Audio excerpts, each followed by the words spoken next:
Do you think we're in a loneliness epidemic? I think there's probably more people that are feeling lonely now than they ever have been. I think social media has probably played a massive part in that, in terms of having access to all the people, but having access to everyone. Actually, when you look around you in your real life, you realize there's nobody around me. And yeah, not really sure how I don't think people are sure how to feel about that, because you feel like you're in constant contact with everyone, but then emotionally and physically, I think you're still missing something. What are your thoughts? I agree. I definitely think we are in a loneliness epidemic. And I think it's really sad to see that everyone is acutely suffering because of the environment we have now created socially through social media, through remote working. I think COVID sped that up quite a lot. But unfortunately, I think people are now lonelier more than ever. They feel isolated, they feel sad, they feel upset, and they're unable to get out of this state. And I think it's really quite a challenging situation that people find themselves in. Will, what does loneliness mean for you?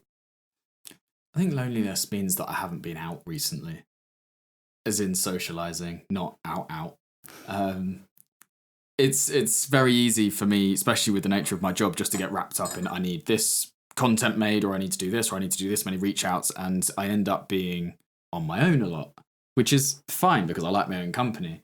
But I also notice whenever I have periods of time where I spend more time with my friends, I am energized in a different way. It doesn't mean that it's drastically changed my productivity and anything. Although sometimes it feels like, oh yeah, but if I go out, then I'm going to miss an hour with this hour ROI on, would I get a better ROI if I just email more people or whatever? I think it's something that's very easy to overlook. It's very easy to just work, like Rihanna says. And it's very difficult when you think about things logically and you're like, yeah, but I just need, if I did more emails, I'd make more money and then I'd be better. But actually neglecting the emotional side of your body and your mind means that you sort of left with something missing still. So it's identifying the ROI on you as a person, not just on the finances. I think you really touched on something there, which is the missing, feels like there's something missing. I think so many people can relate to the idea of feeling alone in a crowded room. Like there can be people surrounding them that maybe love them, want the best for them, and they just feel somewhat isolated, withdrawn. And I think that's quite a hard thing to come to terms with. I think there's a lot of people that experience the same feeling, and there's maybe a sadness in the irony that people are alone, but people are also feeling alone. So there's that shared community there, which is really sad. But I think it's really important for people listening to remember that they're not alone. There's opportunities for them to meet people, reach out to people, and grow from there. But I definitely think we are in a crisis at the moment. For instance, like I think it's a widespread health issue currently. Like I think there's around sort of 14% of the population experience loneliness regularly in the UK, which is unbelievable. And that's just the people who said something about it. This is the people that share. Does that number surprise you, that around 14% of the population do experience loneliness? Unfortunately, no, it doesn't surprise me. I think it's something we all see around us. Ironically, because if you're lonely, but it's something very different to see somebody feeling lonely or looking lonely versus, somebody outright being lonely or like just hiding away. You don't see everyone by definition because they're feeling lonely. They aren't socializing. They aren't going out and about. That would probably be one of the solutions. Is if you are feeling lonely, put yourself in a social situation. Unfortunately, I think loneliness stacks with a lot of other issues. For example, anxiety. If you're feeling super anxious about going out the house, you're going to feel more lonely, but you can't fix it until you fix the anxiety of ever going out the house.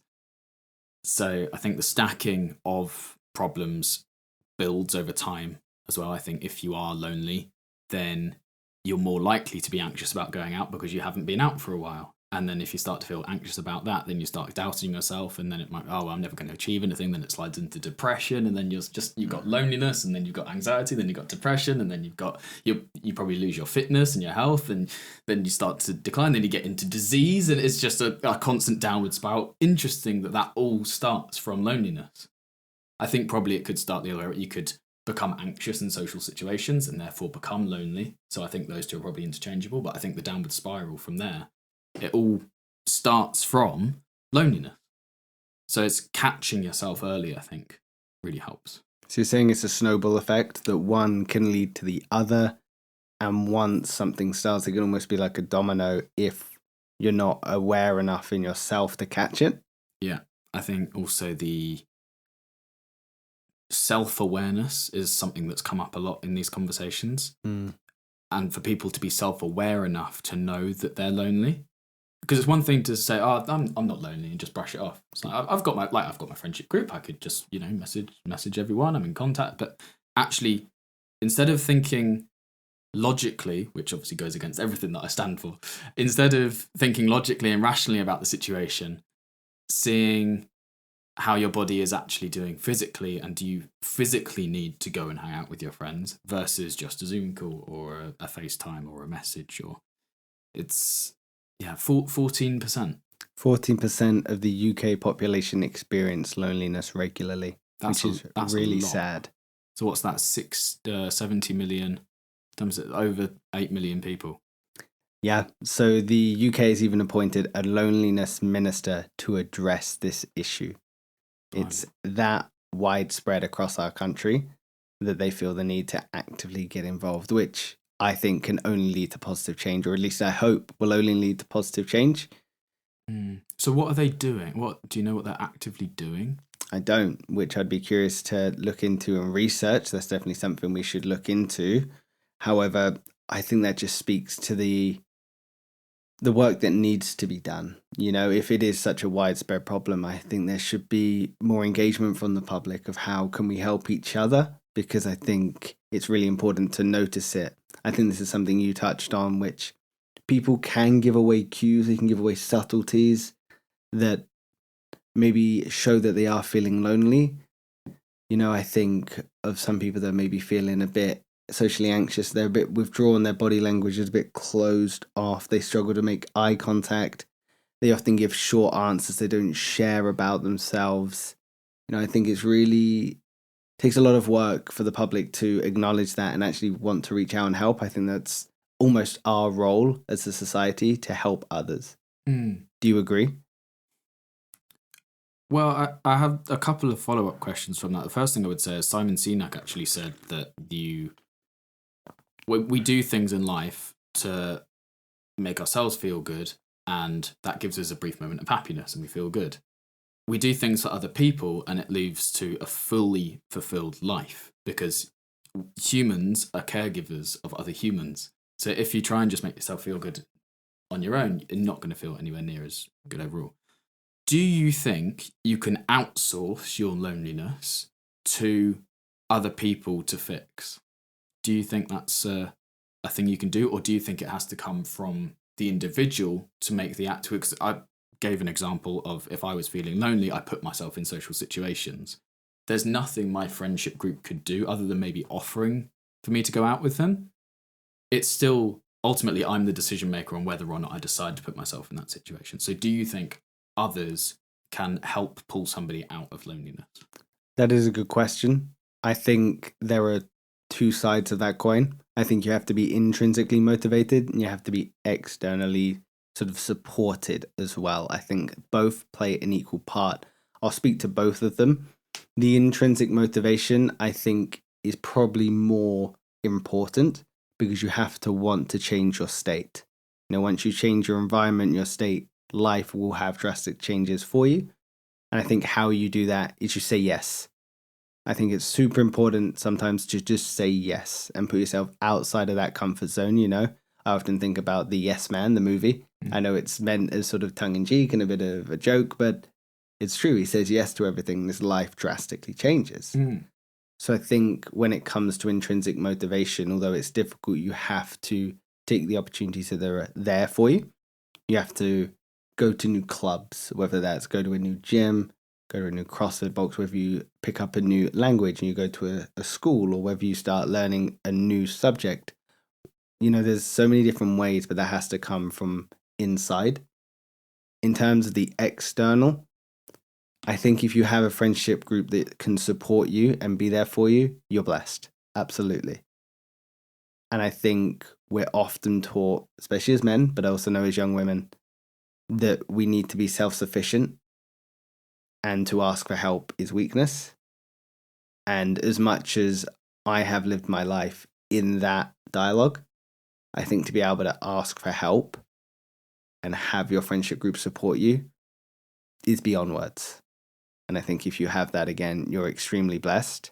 And I think they can really support you, pull you out of some really dark times. What are your thoughts of the intrinsic versus the external? But before we get into that, I need to tell you about DistroKid. If you've ever wondered how non-signed music artists get their music on Spotify and Apple Music and Deezer and all the other sites, they use DistroKid. Can you remember what percentage they get off? 7%, Will. 7%. Click the link in our description and you get 7% off for your first year. Internally, you've got to be motivated. So first of all, self-awareness, you've got to acknowledge the fact that you are lonely. And that doesn't change who you are as a person. So there can be absolutely no self-judgment at all. Objectively speaking, would I say that I am lonely now? Okay, well, let's say I am lonely right now. Okay, how do I get from point A to point B? This seems to be a recurring thing of just how I think about problems. I'm currently lonely. I want to get to a point where I don't feel lonely. So I'd probably look at, this is to solve it internally. If you can get in the mind state where you actively want to not be lonely, you would look at, okay, what would a person who is not lonely, what would their life look like? Well, they'd probably have a busy social life, but maybe you're not a particularly social person. They're probably going to different clubs, as you said. Okay, well, maybe that's something I could look into, because then there's no pressure on me being a great friend. I'm there for the interest in the thing. Mm-hmm. Work is another one. Could you maybe change your career or change your job role to where it's a more social role? Speaking to more people, having to go to the office rather than working from home. Are there aspects that you could change in your work life so that you can become more social and be with other people? I think the main thing that we dig at is loneliness is you've got to be with other people, not digitally in person. Externally, if you're the one trying to provide support for somebody else, I think that's probably something we could look at, is trying to understand how that person's feeling, but also giving them an escape in terms of not having to dwell on it. Let's just go and do something. Let's just have fun. Let's just, what do you want to do? What would, fill your boots? What gets you up and going? And it might be that you, as the external provider of support, ends up doing something that you don't want to do, but that's not why you're doing it. You're doing it to help this other person get out of that rut. That's probably how I would approach it, both internally and externally. I love that. I think there's so much to be said about sitting with someone through their pain. I think that's such an undervalued skill or ability that we have to help someone. I think we see people in pain and think, oh, I want to solve it. And sometimes they just need someone to be there in the mud with them and to say, you know what, it's okay. I'm here with you and I'm ready for when you want to start moving, but I'm also here for you when you don't. And I liked what you said about including people. I think of the Winnie the Pooh and the analogy there of Eeyore. If you looked at Eeyore in sort of the grand scheme of things, would be chronically depressed. Doesn't want to do anything, yet they still include Eeyore and they still bring him along and have a great time. And I think that inclusion is, something to be said as well, which I think is really awesome.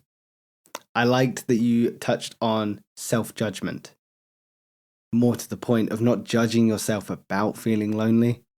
I think it's so hard when someone is experiencing a negative emotion, they judge the emotion they're experiencing, which I understand, but it's also kind of ridiculous, I think it's Mark Manson that says, judge the emotion, not the feeling you have towards the emotion. If I'm feeling lonely, why would I get angry about being lonely? That's just going to add guilt. If I'm feeling pride, oh, well, then I feel bad because of pride. That's going to lead to something else and so on. I think it's really awesome what you said about self-judgment. Would you mind expanding upon that and how you think that can be either positive or negative in the role of loneliness? Yeah, so self-judgment, I don't think fundamentally helps you in any aspect of life other than when you are looking at something objectively for results. If you judge yourself because no, in fact, I take that back. There is no reason to judge anything you do. Judgment is for others, not for yourself to impose on yourself. If you're looking for better results in whatever aspect, let's say it is loneliness, you judging yourself about that is only going to bring with that other negative connotations and make your problems worse. Looking at things objectively and saying, I am lonely, okay? I don't want to go out. I don't want to do anything. You've got to build your anterior midsecular cortex, I believe is the area of the brain. And that is literally an area of the brain that you can grow by doing things you don't want to do, which then gives you more willpower to do things you don't want to do. For example, getting out of bed at 6 a.m. to go to work and you've got an hour commute and you don't want to do it. That builds your brain like a muscle in that particular area. So maybe the first step, if you really can't socialise with anyone, is to actually do some small things around the house that you just don't want to do. What have you been putting off forever? Like, I know I always put off doing the washing up I showed you just before this podcast. You did. I don't want to do it at all. But if I was to do it when I don't want to do it, then that's going to build that brain area and make it easier for me to go back and do it later. You can then use that strength you're building up. Say you do that for 6 weeks in a row, like a muscle. It's like training a muscle. Do that for 6 weeks in a row. You're going to be stronger than when you first started. So it's going to be easier if you say, after 6 weeks, I just decided to go and hang out with a friend. It's like, well, actually, were you doing little small things that you thought that you didn't want to do, and therefore actually grew the brain area, and that was the real reason why you went out? Like, it's quite interesting when you break it down like that. But, okay, well, what was the real causal factor? The reality is it really doesn't matter. Nobody cares. The point is you are now in a position where you are stronger to go out and socialise with people, helping to cure the loneliness. So it's proof and celebrating wins that very much come into that self-judgment, self-reflection. I think we spoke about that in our growth podcast, which you should go watch if you haven't. Yes. But it's that stacking those wins, even if the win is getting up and making your bed. If that's where you're at, awesome. Celebrate that win. Stack those wins. Build yourself this plethora of just support for yourself, this undeniable evidence that you can do hard things. So when it comes to doing a hard thing, in your brain, I can do this. And I think you touched on the idea of self-judgment versus self-reflection, that judgment is for other people, reflection is for oneself. Reflection encourages you to think of how you can grow what you did. Can you do something different? Can you produce a different outcome? And self-reflection, as we've spoken about before, is such a useful tool, which is really cool. Absolutely. I'm going to ask you a question. Are you lonely? No, I don't think I am. I think maybe my tolerance for loneliness is higher than most people's, which helps because I don't have to meet as low a threshold. There's quite a high threshold before I start feeling lonely. As I say, I like my own company, but there's been periods in my life definitely where I've been lonely. When I was 16, I moved 60 miles away to go to a college in a place that I'd not spent much time in. And, you can feel a bit outcast when you do that. You can feel you don't feel like you fit in with anyone. You don't have anyone who has got your back around you necessarily. In that situation, the answer is to just follow that uncomfortable path. And so I was going to go to college. I went to college. I went in and I spoke to people. Lots of people were sat in their existing friend groups as they just come up from school or whatever. And you just weave your way in. All you've got to do is find one person that you can talk to for an hour Well, I can't remember what the exposure thing is. I think it's 7 hours in 11 different scenarios, and then there's 4. It's the 7-11-4 theory. And if you spend 7 hours talking to somebody in 11 different locations, maybe 4 different topics it could be, then that person will have your back enough to, if they see you in a crowded place, they would actively seek you out to go and say hi. Whereas if you'd only spoken to them for an hour and it had been in one location at one place, you see them like, oh, yeah, they're over there, but I don't know them well enough to go over and just say hi. So get those 7 hours under your belt is what I learned. I didn't know that was the rule at the time. But it's interesting. I think humans naturally, or at least I did, have a pull to want to be social. I don't think there's many people that deliberately go into a social situation and sit on their own and make a point of, I'm not going to speak to anybody. It's unless you're in a bad mood for no reason. Sitting there and talking to people, people have to talk to other people. It's a form of expression. For some reason, humans are sharers. They just want to share. They do. If you have a good day, a bad day, an okay day, you have something random that happened in your day, you want to tell somebody. You just need to get it out.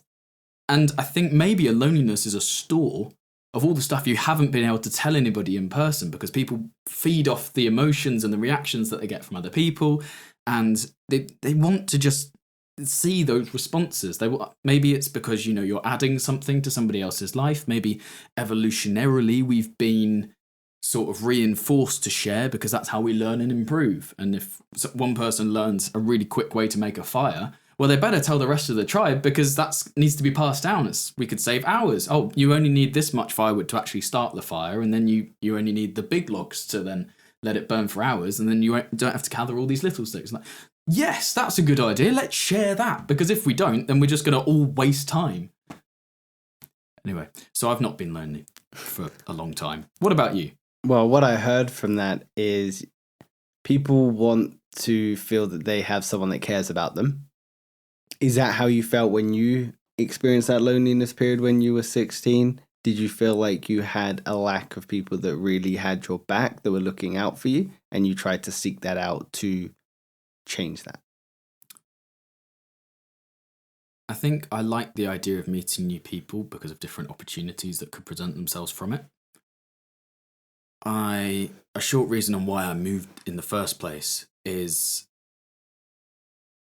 a lot of successful people have always moved around, because if you put yourself in a situation where you know nobody, you have to talk to new people, and therefore your horizons are going to widen. I went there for that very reason.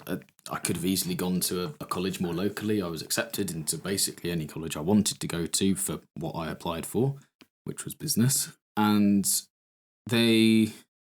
I decided to go for the one furthest away because I knew it would give me the most external opportunities from the college. It wasn't about the college, even though it was a good college. That wasn't the goal. The goal was to meet different people from different backgrounds, different environments. I could learn things immediately that I wouldn't know otherwise. It was a search for more information, I suppose.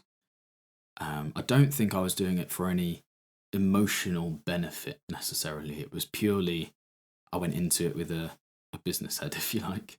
So if you were talking with someone that was experiencing loneliness because of they've moved to a new town, they've got a new job, and they've had to follow it, you would maybe encourage them to think of that as an opportunity to meet new people rather than a challenge to meet new people. Exactly. Framing it that way is super helpful. I moved to go and live with my dad when I was 16 to go to college. My dad had moved there maybe 5 years earlier, and he didn't know anyone there. He worked there, but outside of work, he didn't know anyone, and all of them seemed to live sort of far away from work and travel in, so it wasn't like he had any local friends. So he signed up to the tennis club, of which now you cannot move through that tennis club without somebody saying hello to him and him having to have like a half-hour conversation with them. He did exactly the same thing with Spanish classes. He signed up at the same college that I was at to go to evening Spanish classes and made a whole group of friends there who he still speaks to today, and that's 15 years ago now.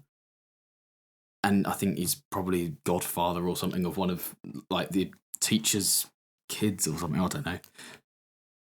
he put himself in those uncomfortable situations because the alternative was sitting at home on your own, drinking wine and eating cheese, which sounds okay, but you only want to do that for one night. You don't want to do that 7 days a week. So that, I think, led as a good example for me as well. No, you just put yourself in these situations. They're actually exciting. You want to go to these places. You want to meet new people. And that framing from such a young age was really helpful to naturally in my life avoid loneliness. You're right. The framing is super important. The brain, I believe, runs on attraction. So if you say, I'm excited about this opportunity to meet people rather than I'm really scared to talk to someone new, you're going to actively look for someone that's going to excite you, that's going to involve you in a new, exciting conversation, rather than, oh, I'm really scared to meet people. I'm not interesting. What if they don't like me? What if no one finds me, unique and exciting and people don't accept me? Then I just make a joke and it falls flat. If you start ruminating on those thoughts and you start obsessing over it, it can only lead to that playing out in real life. But what you're suggesting is a very actionable tool of the power of just self-talk, of not necessarily believing in oneself, but just reframing. Reframing. I'm really excited about this opportunity. Today is going to be a great day. I get to meet new people. For sure. And if you want a fun exercise at home, reframe everything in your life. It's really good fun to just to sit down. Today, I'm meeting up with my friends. Okay, I'm going to put 2 different frames on this. I have to leave what I'm doing to go and meet up with my friends to do an activity I don't want to do and hear about their problems. Or I get to go and meet up with my friends today so that I can get off work and I get to do an activity that I'd never otherwise get to do and I might learn something new. It's like, that's exactly the same situation, but reframe. And okay, let's do it with something else. Let's do it with, I've got to learn all these lines for a script. I've got to sit there, read the same line over and over and over and over, or I get to read this script over and over and over, and I'm going to know it better than everybody else, and I'm going to do everything it takes to memorize it, but also then work on my facial expressions and enunciation and how I'm delivering it and hand gestures. 2 completely different frames for exactly the same problem / solution. It's, you get to do everything. I get to do this podcast. That's not me even having to reframe it. I'm excited to do this thing. You can frame anything, good or bad. It doesn't serve you to ever do the bad. Alex Hormozy's got a thing, the greatest skill is being able to be in a good mood for no reason in the absence of things to be in a good mood for. Yeah, I've seen that one where he's saying, if you're in a bad mood for no reason, be in a good mood for no reason. That's it. It's the same thing. Yeah. Obviously, you've got a negativity bias, but I think even that being now pretty much widespread information is not, who does that benefit really? It's like we're not all facing lions every day. We don't need to have a negativity bias. There's also the thing of remembering faces. You're going to remember people that scare you, people that are sexy, people that have a unique, distinguishable feature, or they just say hello. If you're walking through a crowd and there's one person that comes up to you and they're like, "Hey, how are you?" Like, I really like, they compliment you. It's another list of things. It's just speak to people, man. That's the only thing with loneliness. Just speak to people. What I pulled out to bring it back to the reframing, and I think this is really good because it's actionable as well, is the negative was I've got to. The positive, I get to. You're looking at it as an opportunity. I get to do this. This is an opportunity. I've got to. Oh, it's a hardship. I have to do this. You frame anything like that, it's going to be bad, Oh, I've got to see my grandparents. I get to see my grandparents. I'm excited to see my grandparents. It's the got to versus get to. Super important. Really like that. Letter E. Good job. E's instead of O's. Yeah. Whoa, that's Huel. Yeah, you can click the first link in the description and you get loads of money off Huel. You like chocolate, right? I do. Is like that still your favourite flavour? Yeah, still my favourite. I don't know why you struggle with this. Chocolate is elite. Yeah, and I tried salted caramel the other day. Thoughts? And I think it might be better than berry. Wow. And yeah, well, I only thought of that because Diary of a CEO said that Stephen Bartlett said that salted caramel was his favourite. was like, okay, well, I'll give it a try then. And then I was like, oh, this is really good. I bet iced latte is really good. That is sick. You don't want to drink iced latte. Literally sick. It is horrendous stuff. But use the description link because berry and salted caramel and apparently chocolate is really good. And they also do high protein versions now as well as Energizer drinks. The raspberry and cherry is just phenomenal. Very good. Well as pineapple and mango, I think, is one. And that is also definitely worth the taste. Back to it. So I asked you, do you feel lonely? Do I feel lonely? Honestly, Will, yes. I find it extremely challenging to the point, and I'm going to open up, I'm going to be completely honest with you. I dread days off. Honest to God, I dread days off. So I work 5 days a week.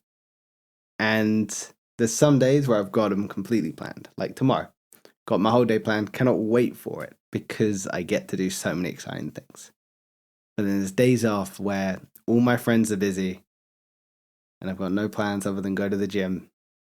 And I'm like, today is going to suck. Today is going to be really hard. And I really struggle with that. I find that I am extremely lonely in that time because unfortunately it reminds me of all the work that I've got to do on myself, which I think is a extension beyond the loneliness. The loneliness is just the facade. The loneliness shares light on how I feel regarding myself. So the inadequacies I feel about myself. And there are times where I'll be with people and I'm like, man, these people don't care what I've got to say. And I honestly mean that. There's times where I'm with friends and because of my upbringing and the self-talk I have in my head, I don't believe that people want to hear what I have to say, which is why I'm so good at asking questions. Because if the topic's on you, I can never be in the wrong.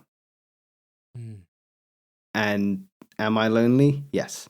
It's been a really tough couple of years. And coming to terms with the fact that I do feel lonely has been positive. Like you said at the beginning of this podcast, admitting it was a big step. At the moment, I feel lonely, but I know it will change. And I know, again, the loneliness is a facade around where the problems actually lie. Interesting. See, I would say that feeling lonely doesn't necessarily mean you've got to work on yourself. Because I feel like that's almost a form of judgment. I'm feeling really lonely. Therefore, loneliness is just a facade, so that I must have something deeply wrong with me individually.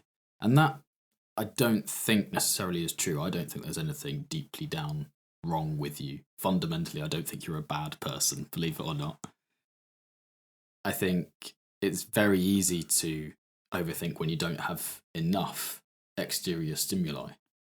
So I'm feeling lonely. I'm going to work on myself because you don't have another input right now. You are the input and the output and everything. So if you tell yourself that you've got to work on yourself and you've got all these different things to sort out and maybe it's because of this thing and that thing, and obviously this is just an idea. I'm not giving you any sort of proper advice here. Take from it what you will. I would think increase input to you so it's not just your voice. Maybe, I don't know, have to sit with that. I wouldn't, obviously it was just a brief thing you admitting and it was a good thing that you admitted. I'm very proud of Appreciate you. it, yeah. I wouldn't let myself naturally jump quickly to I'm lonely, therefore I need to work on myself. It's like there's nothing fundamentally wrong with you. I hear what you're saying, and I do appreciate that. I think what we're touching on here is the maybe difference between physical being alone and emotional disconnect, which I think are two very different sides of loneliness. So physically alone is sort of just being isolated. And I think, again, isolation could be a choice. I think those that struggle with that are maybe our home workers. I work remotely most of the time, but I do love working from home. So for me, that I don't feel like that plays in, whereas I know for other people, they struggle with that. So the physically alone element is very much an issue. But then you have the emotional disconnect, which I think is where a lot of my problems are, or at least I struggle with. Reason being, I think you know this, I'm not very good about sharing about myself. I'm not very good at opening up. I'm not very good at being emotionally vulnerable or honest. And I've done a lot of work of this in therapy, which has been an incredibly useful tool, and I will continue to do the work here. But it is because on some level, I believe either my voice, my opinion is not worth sharing, or that the person receiving the news fundamentally does not care about me. Which is why I find breakups, friendships, changing jobs, when they end, I find it extremely difficult. Because if I've allowed someone in that I trust, like yourself, I would find it very difficult if our friendship end, because I've allowed myself to be vulnerable, to be open, to share that I feel lonely because I feel like I'm inadequate. So stepping up to the plate and sharing that makes me vulnerable. But then it's a whole different kettle of fish. But yes, in terms of the question, do I feel lonely? Yes, at times I feel lonely. Why do you care if you share something about yourself and it doesn't land well? You're not doing it for the other person. You're sharing for yourself. You're right there. You are absolutely right. I'm sharing it for myself, not for the other person. However, my learnt behavior is that I need to adjust to be the person that I think the other person wants me to be, because that will keep me safe. So I've struggled a lot with self-identity and self-actualization of being who I am, which I know is quite ironic because I think a lot of people, when they think about me, actually think Connor knows who he is. He's got his stuff together. So the reason I struggle is because sometimes I don't feel that way about myself. So I feel like I've got to almost adjust who I am to match you. It's very much a coping mechanism so I can feel safe around that person. That's a learned behavior from my childhood because I needed to feel safe. I needed to adjust to the external behaviors. But that meant sacrificing myself, sacrificing my identity, which has been a real challenge, especially coming into sort of now 30s. Connecting with people I find quite challenging, but I also know that the people that are there are very much on my side, which is amazing. It's a good feeling. But I think the loneliness is very much an internal struggle, believing that I have people that love me and care about me. Yeah. No, it's really interesting. But when you said you feel like you have to fit in with the other people around you, I think everybody feels the same thing. Because at some point, whenever you start a new friendship group, there's always the last person that's joined. And that person is always going to want to, these guys have such a good vibe. Like, I just want to hang out with them. Like, okay, what are they doing? Oh, Connor's a surfer dude. I'm going to try and be more of a surfer dude. I'm going to take up skimboarding. Actually, big influence on me even ever starting that. Longboarding. I never would have bought a longboard if you didn't longboard. You're welcome. It's, changed your life. But it's fitting in, trying to fit in with the people around you, and then realize actually it's dope.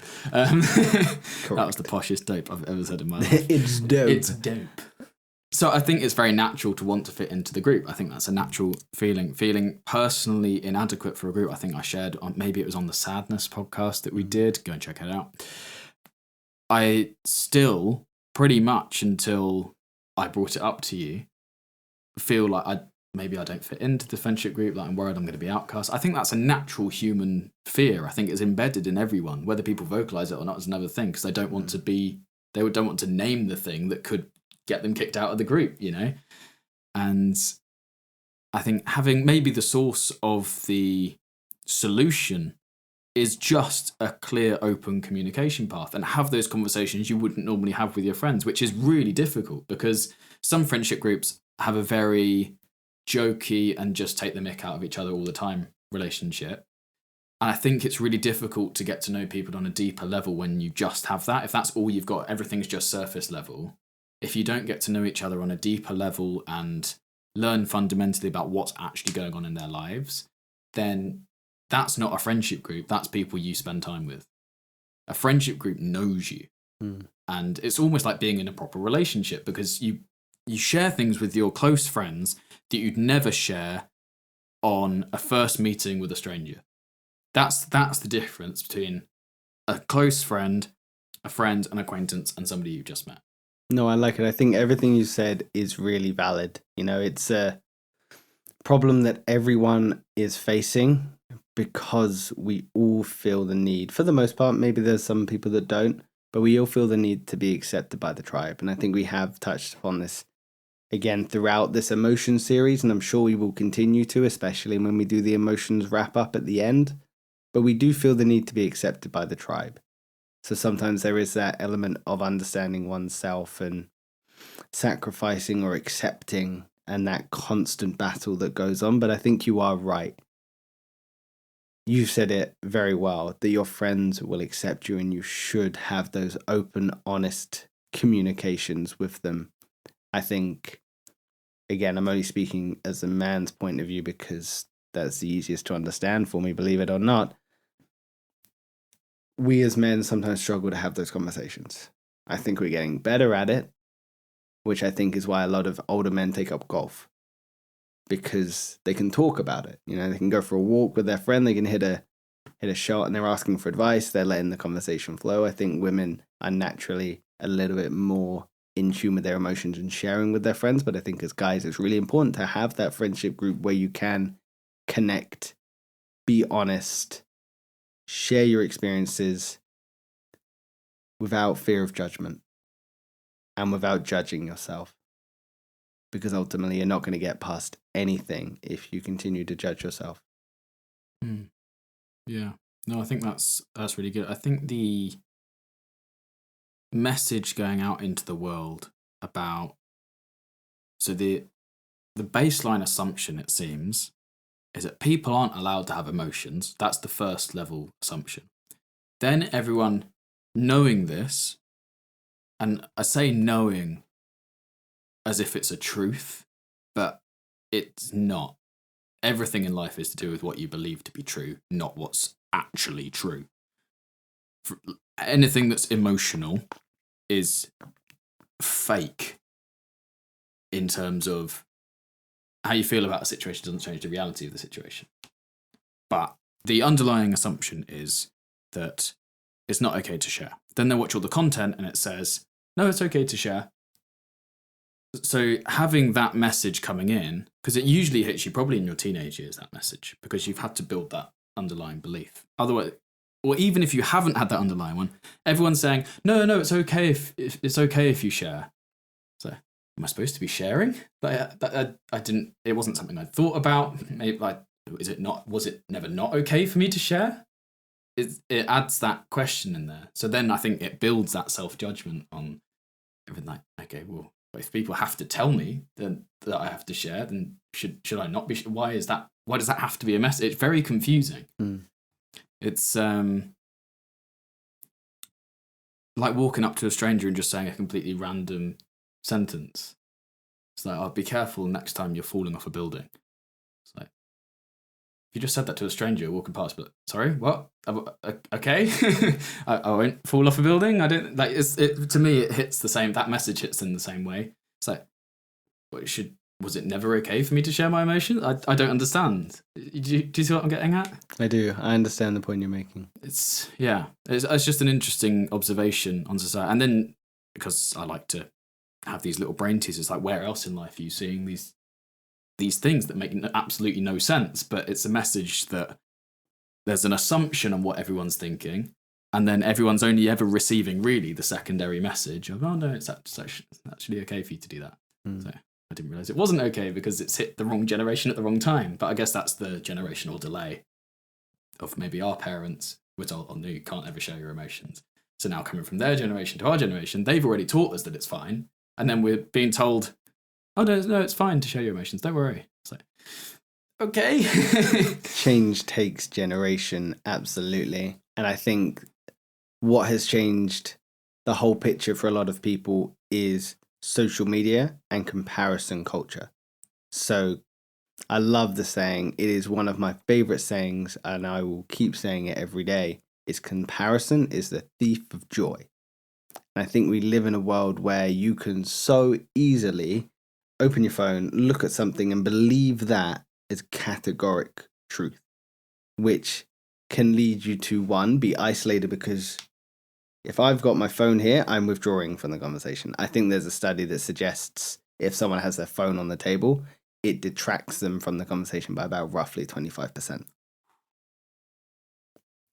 If I'm looking at my phone, it's going to withdraw me from the conversation. And what it does is takes me out of that and puts me into this fake scenario that is here, that is just being portrayed, because naturally we don't post about honest, natural life, you know? I think Be Real tried it, but then everyone tried to pose for their Be Reals, you know? Life is, you know, life is life and life goes on. But we need to remember that sometimes what we see on social media isn't always true. And we need to remember to get out and live life as opposed to living it through someone else's screen. You know, I think that's really important. How damaging do you think everyone being told from the moment they're born, I'm going to take a picture, smile? How damaging do you think that is? Because you want to look back at the pictures later and be like, oh, that was such a happy moment. But if you're not feeling happy in that moment, you're taught immediately, as soon as the camera comes out, you've got to be happy. So then Instagram is just an extension of, oh, not only am I happy, I've got a Lamborghini and I have 12 swimming pools. You know, I've never thought about that emotional connection of if a camera comes out, we want to portray it to be happy, because you're right. We don't take a picture and go, oh, I'm really sad. My You'll never see a sad picture. This is it, you know? And then if someone does, we just assume it's for attention. Or really negative. Like, you can't just assume somebody's having an average day. It's if somebody's gone to the effort of taking a sad picture, it's like they're really struggling. They're crying out. You can't. There's not a fair representation of exactly how you're feeling in pictures. Maybe that would be an interesting challenge of do 30-day posting on Instagram, and you just take the picture on how you're feeling in that moment with no judgment. And you'll probably find you never have a really smiley picture because nobody in life nobody does that. You know, nobody has a massive smile for absolutely no reason. It would be weird. So you're going to take the picture and then you're like, okay, how am I actually feeling right now? Well, I'm quite content right now. I'm happy, but I'm not really happy. I'm regular conversational happy. So I probably think to myself, okay, well, how's my face? Like, no, that's probably how I feel right now. That would be the picture that I took for today. Tomorrow, I might lose a brand deal. And it will depend on when you take the picture in the day. It's like you might wake up in the morning and you're tired. So what's the picture? Is it that, you know? You could tell a much better story by taking pictures of how you feel in the moments as they're happening, rather than that's probably why video is so good, because you can see the emotions as it happens. If somebody's going for their first bungee jump and they had a camera following them the whole time, you would see their emotions change as they went. That would tell a really interesting story. If you just take the picture of them, just before they were, I'm about to die, woo, it's really interesting. So you said you hadn't thought about it much, but I think that idea you're suggesting would give us a really good insight into understanding our own emotions, and observing our emotions without attaching to them. Because I've said before, emotions are our compass through life. That's how I feel. However, emotions they come and go, like you say. In this moment, I'm content. I'm having a really great conversation, so I'm feeling good.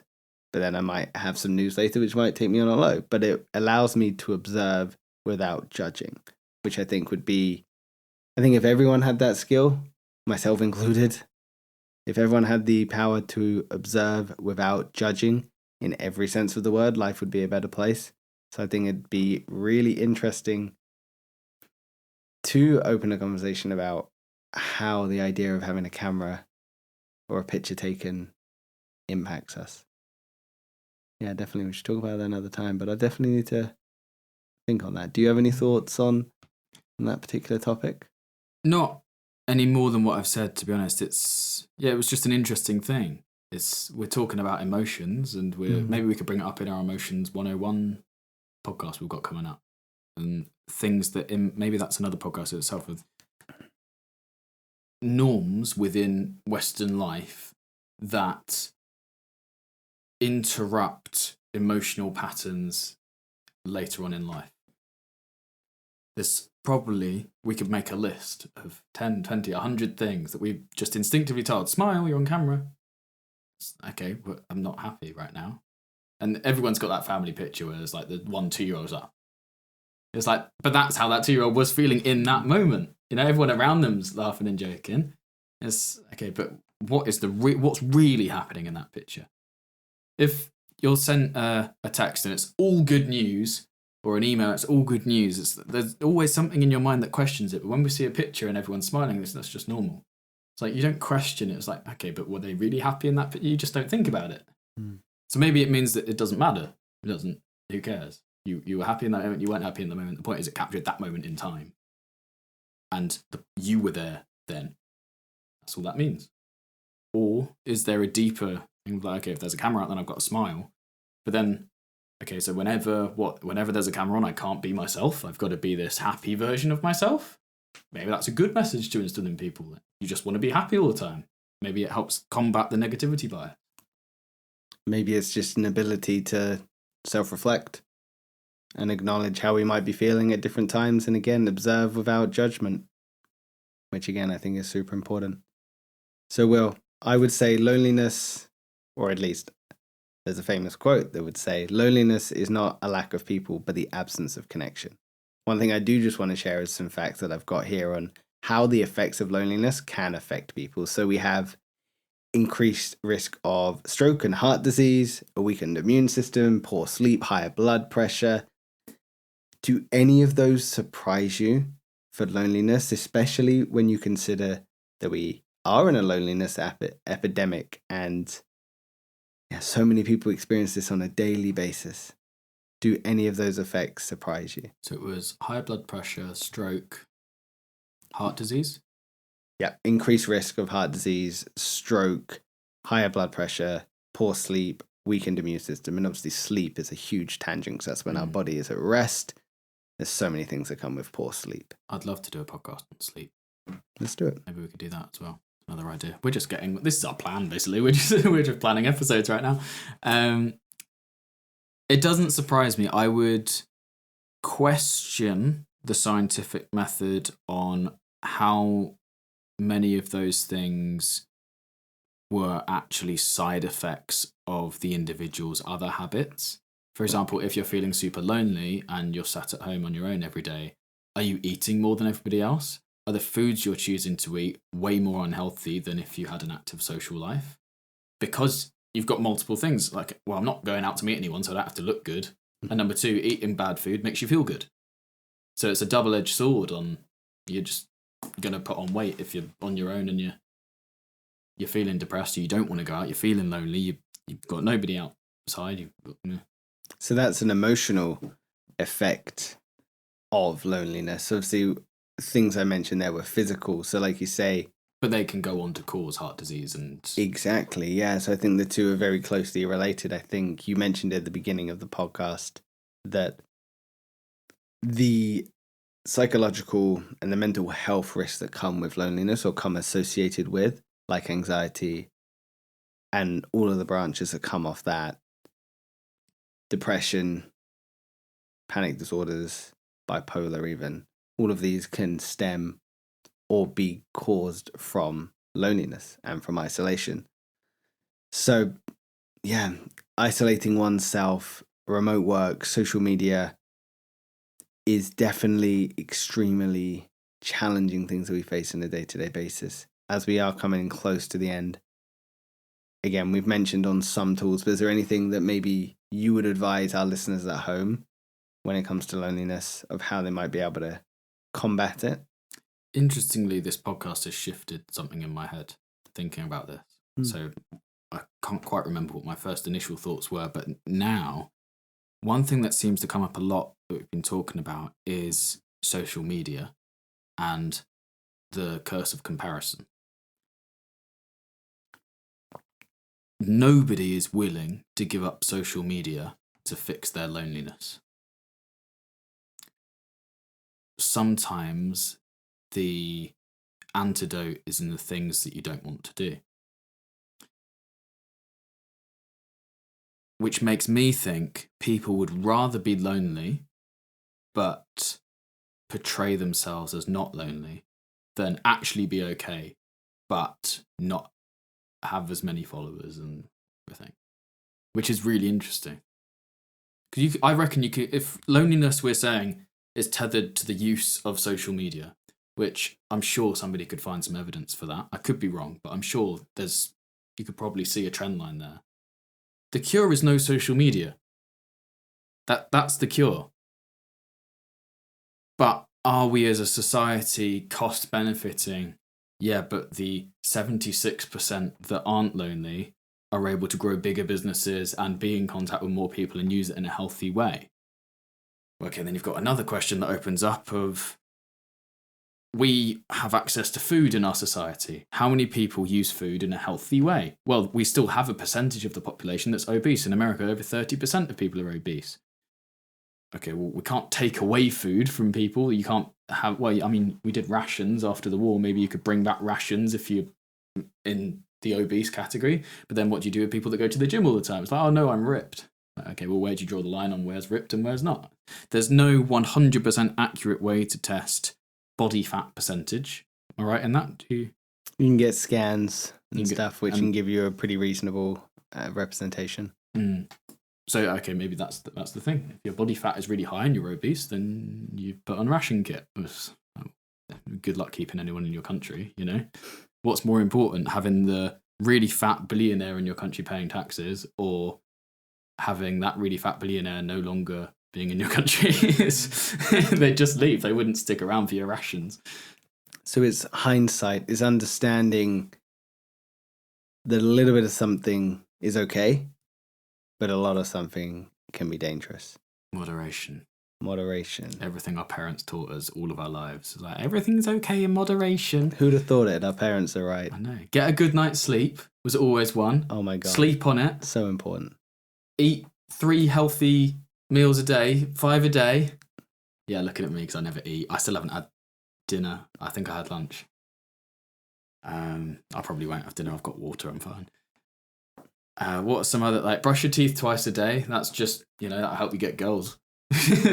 Walking around with no teeth. Good luck. Girls, by the way, if you lost your teeth, not a problem.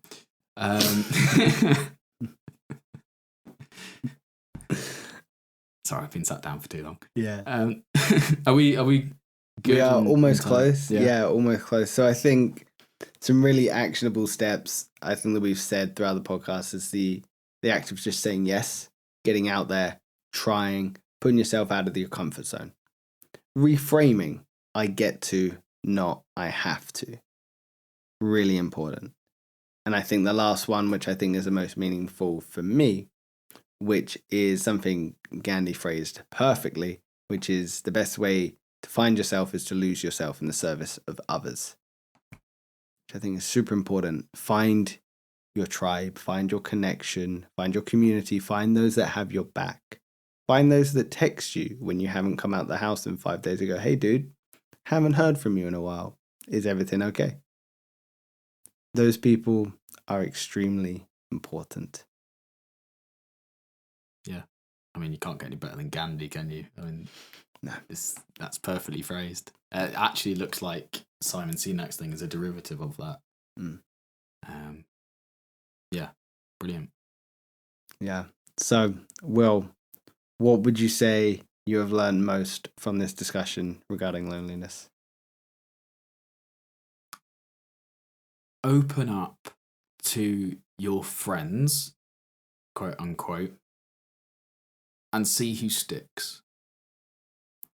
If you open up to all of your friends, say you have a group that you go out with every Friday night and there's 5 of you, one of them will care more than all the others, naturally. You're not going to get 100% of people to care about you. You're just not. Okay, you don't matter. Okay, if you're lonely, you don't matter.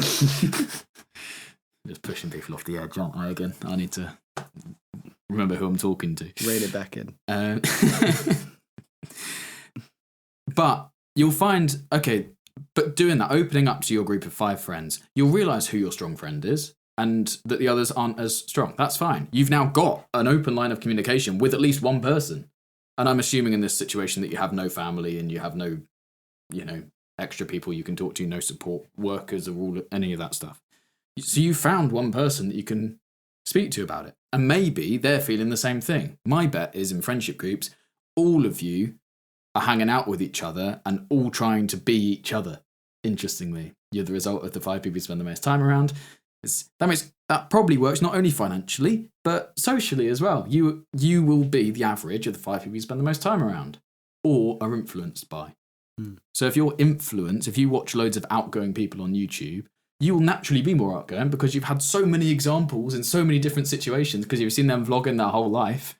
And when they walked into a restaurant, they instantly said hi to the waiter. Okay, well, I'm just going to say hi to the waiter straight away then. Or they come up to the table, they introduce themselves. Hi, I'll be your waiter this evening. Hi, I'll be your customer this evening is a great one. It always goes down well in every situation. I'm ready to be a dad. But you learn these different social things that you can pull from, and you just get out there. I think that's the main summary. Well, have you learned anything? I know I ramble a lot and I don't make a lot of sense a lot of times. You're very patient. I am, but I love listening to you because I love how your mind works. It's so different to mine, which I love. I think it's awesome. My key takeaway, and I think you've mentioned this in fear as well in our discussion about fear, which again, go watch, is just the idea of what's the worst case scenario, Ultimately, if you make no change, nothing's going to happen. Nothing's going to change. Your current situation is going to stay the same. You are living the worst case scenario, in effect. So what you said there of just, if you're in a new environment, just going to speak to people. The worst is going to happen. Go talk to them. I really like that. I like your mindset. I like your bravery. I like your courage. And I think that's very admirable. Oh, got a little extra compliment there. That's you very did. Nice. Thank you very much. And I'm going to keep it to 1. And keep it to yeah. Don't want to boost my ego too much. Yeah. But that, Will, has been our discussion on loneliness. Don't know about you. Thoroughly enjoyed it. I enjoyed it. It was good. Thought it was a good one. I would invite you guys to think about when you have been lonely in your life. What changed for you to be in that scenario? And what did you have to do to get out of that scenario? Think about it. Comment below if you're still here. If you're not, it's all good. But hey, thank you for watching. It's Beneath the Noise. This is Will. I'm Connor. See ya. Well done. That's another one we got done. Did it. I enjoyed that. Yeah, me too. Really like that one. Yeah. Nice.